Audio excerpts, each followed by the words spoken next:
প্রিয় শিক্ষার্থীরা আসসালামু আলাইকুম। এবার আসো আমরা 29 নাম্বার ম্যাথটা দেখব, এক্সারসাইজ 9.2 থেকে। ম্যাথটা খুবই ইম্পর্টেন্ট, ক্যালকুলেশনটা অনেক সুন্দর। ঠিক আছে, আচ্ছা প্রথমত হচ্ছে দেখো আমাদের এখানে একটা ফিগার দেওয়া আছে। আমি কোশ্চেনটা এখানে একটু শর্ট করে উঠাইছি।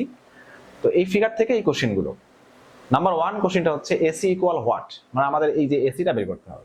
তো আমরা নাম্বার 1-এ তো অবশ্যই এখানে পিথাগোরাস অ্যাপ্লাই করব। তো আমরা জানি we know A C square equal হচ্ছে, তোমরা এখানে লিখবা we know according to the Pythagoras theorem. এটা সুন্দর করে লিখবা, হ্যাঁ। We know according to the Pythagoras theorem A C square equal হচ্ছে A B square plus B C square. তাহলে এসি স্কয়ার ইকুয়াল আসছে, দেখো এবি ভ্যালুটা দেওয়া আছে কত 1, তাহলে 1 স্কয়ার প্লাস বিসি ভ্যালু দেওয়া আছে কত √3, তারপর হচ্ছে স্কয়ার। তাহলে এসি স্কয়ার ইকুয়াল আসছে 1 প্লাস 3, এখানে তুমি পাচ্ছ 4। তাহলে এসি ইকুয়াল কত পাবা, এসি ইকুয়াল প্লাস মাইনাস √4। তাহলে কত আসতেছে এসি ইকুয়াল প্লাস মাইনাস 2। তো যেহেতু আমাদের এখানে লেন্থ তো কখনো নেগেটিভ হবে না, সো এসি ইকুয়াল হচ্ছে 2। তো অথবা এখানে প্লাস মাইনাস না দিয়ে ডিরেক্ট 2 দিলেও স্যাররা বুঝতে পারবে যে এই ক্ষেত্রে আমরা মাইনাসটা ইচ্ছা করে লিখিনি। ঠিক আছে, তো এটা হচ্ছে আমাদের 1। এবার নাম্বার 2টা দেখো। তাহলে আমরা এসি কত পেলাম, এসি পেলাম হচ্ছে 2। এখানে লিখে রাখি, যদি কখনো কোথাও লাগে তাহলে আমরা ইউজ করব 2। এবার আসো নাম্বার 2 তে দেখো বলছে tan a plus tan c, tan a plus tan c, এটা ভ্যালু বের করতে হবে। tan a plus tan c, এটা ভ্যালু বের করতে হবে অ্যাকর্ডিং টু দা ফিগার। দেখো tan a, এটা হচ্ছে আমাদের অ্যাঙ্গেল a। তো যখন আমরা tan a বললাম তখন আমরা অ্যাঙ্গেল a টাকে ইউজ করলাম, তাই না? দেখো আমি তোমাদের বলি, এই হচ্ছে আমাদের ফিগারটা, এটা হচ্ছে b, এটা হচ্ছে c, এটা হচ্ছে a। তাহলে tan a বলতে এই অ্যাঙ্গেলটা বোঝাচ্ছে।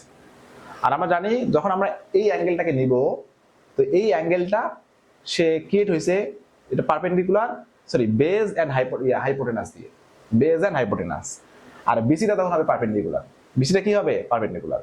tan a বলতে বোঝাচ্ছে এই যে tan a যখন তুমি ইউজ করবা, অ্যাঙ্গেল এটা ইউজ করবা অ্যাকিউট অ্যাঙ্গেল হিসাবে, সেক্ষেত্রে আমাদের এবিটা হবে বেজ আর এটা হবে হাইপোটেনাস।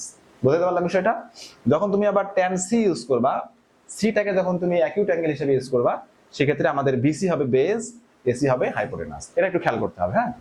আচ্ছা, তো এবার আসো দেখো, তাহলে tan a, তো tan a বলতে আমি কি বোঝাচ্ছি, অ্যাঙ্গেল এটাকে। তাহলে আমাদের tan a এর ফর্মুলাটা কি বলতো? আমরা জানি tan a মানে হচ্ছে পারপেন্ডিকুলার বাই বেজ। তাহলে আমাদের পারপেন্ডিকুলার হবে এখানে বিসি, বেজ হচ্ছে কি হবে এবি। এই জিনিসটা কি বুঝতে পারছো? আর tan c মানে হচ্ছে আমি অ্যাঙ্গেল সিটাকে এখানে অ্যাকিউট অ্যাঙ্গেল হিসেবে নিলাম। তাহলে আমাদের এখানে বেজ আর হাইপোটেনাস, তাহলে এটা হচ্ছে পারপেন্ডিকুলার। তাহলে এ বি বাই হচ্ছে বিসি। বুঝতে পারছো ক্লিয়ারলি? এই লাইনটা একটু খেয়াল করতে হবে, হ্যাঁ। এবার সেটা ভ্যালু বসে দাও। বিসি ভ্যালু কত বলো তো, √3। এবি কত, এবি হচ্ছে 1 প্লাস এবি কত 1, বিসি কত √3। এখন এটাকে সলভ করো, √3 1 কেটে গেল, থাকে কি, সরি 1 দিয়ে ডিভাইড করলে √3, তাহলে √3 ইনটু √3, তাই না?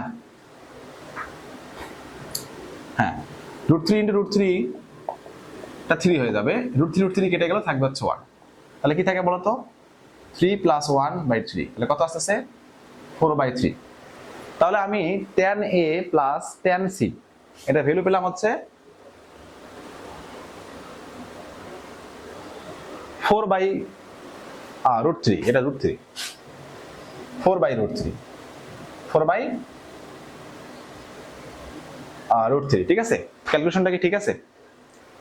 3 + 1 4/√3। ওকে, তোমরা একটু চেক করে নিও তো ক্যালকুলেশনটা।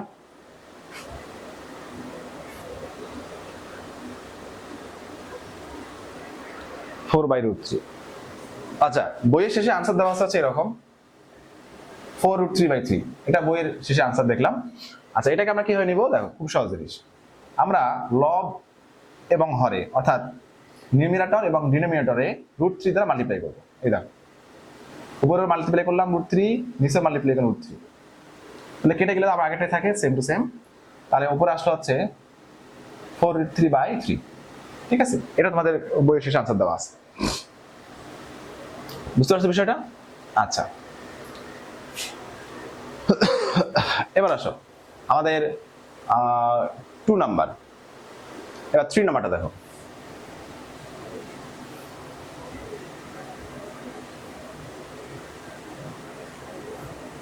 থ্রি নাম্বার বলছে এখানে দেখো find the value of x and y, x এবং ওয়াই এর ভ্যালু আমাদের বের করতে হবে, তাই না? আর এখানে দেখো এটা হচ্ছে এই যে এক্স প্লাস ওয়াই এটা আছে কোথায়, অ্যাঙ্গেল এ তে, এক্স মাইনাস ওয়াই আছে কোথায়, অ্যাঙ্গেল সি তে, তাই না?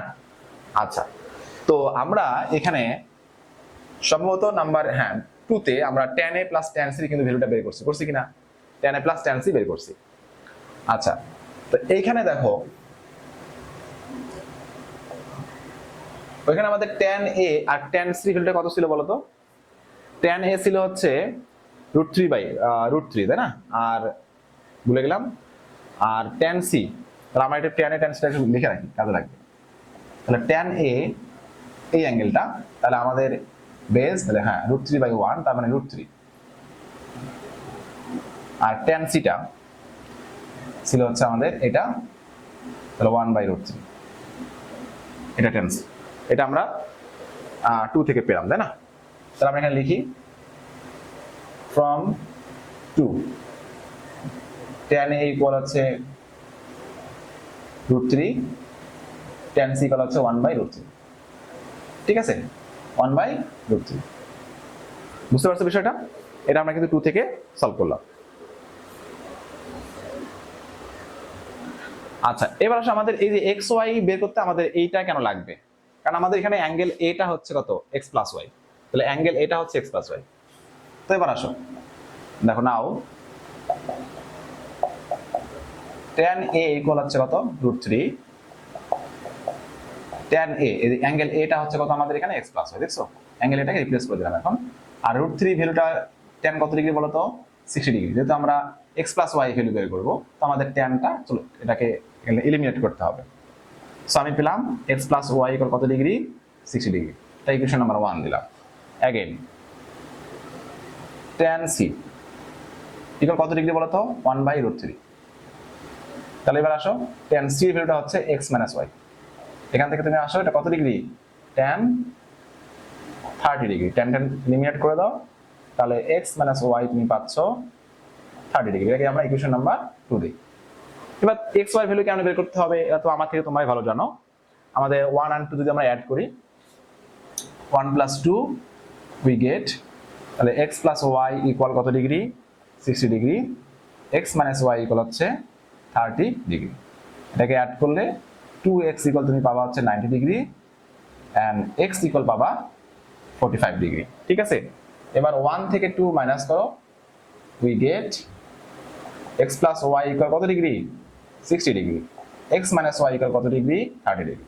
মাইনাস করো, তাহলে মাইনাস করলে সাইন চেঞ্জ হয়ে যাবে, এটা কেটে যাবে তখন। তাহলে 2y ইকুয়াল তখন থাকবে 30 ডিগ্রি, আর y ইকুয়াল আসবে কত ডিগ্রি, 15 ডিগ্রি। তাহলে আমরা x এর ভ্যালু কত পেলাম, x এর ভ্যালু 45 ডিগ্রি এন্ড y এর ভ্যালু হচ্ছে 15 ডিগ্রি। আশা করি বুঝতে পারছো।